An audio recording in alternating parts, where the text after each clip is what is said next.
Mike Yanni live on location this morning, sharpening his axe throwing skills, and I'm hoping the word safety comes to mind here, Mike.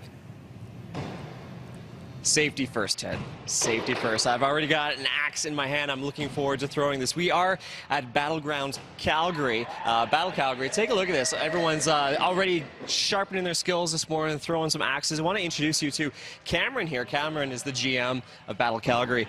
This is a pretty cool concept and something I'd never heard of before until maybe just about a week ago. Where did this idea come from? This idea started at a cottage in Ontario in 2006 by our CEO, Matt Wilson. Him and a bunch of buddies went up north, and then it got rained out, so they thought, what are we going to do? They started throwing some axes at trees. And one thing... Everyone does that when it starts raining. You start throwing axes around. Everyone wants to throw an axe, they just don't know it yet, you know?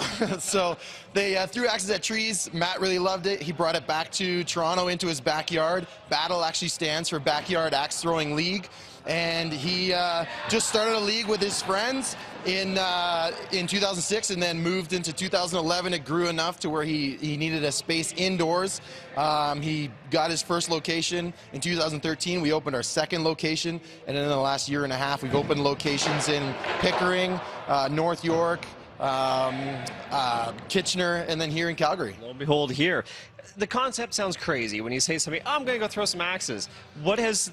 What's the reaction when people come here to try for the first time? You know, the reaction has been very well received. It's people really want to throw axes. They seem really interested in it because it's something that you'd never think you'd be able to do.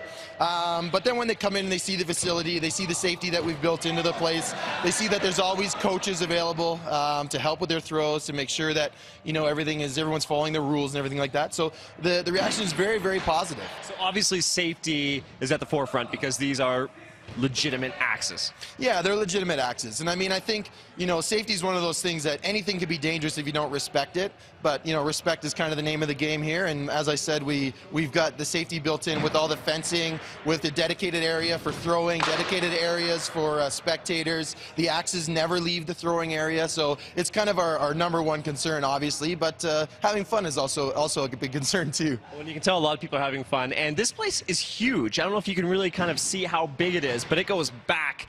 There's room for a lot of axe throwers here this morning. And you know what? I've got my axe in hand, and Ted, Jill, a little later on this morning, Cameron's going to teach me how to properly throw an axe. Plus, he's going to show me the difference between the different axes. There are different type of axes, and we're going to find out later this morning.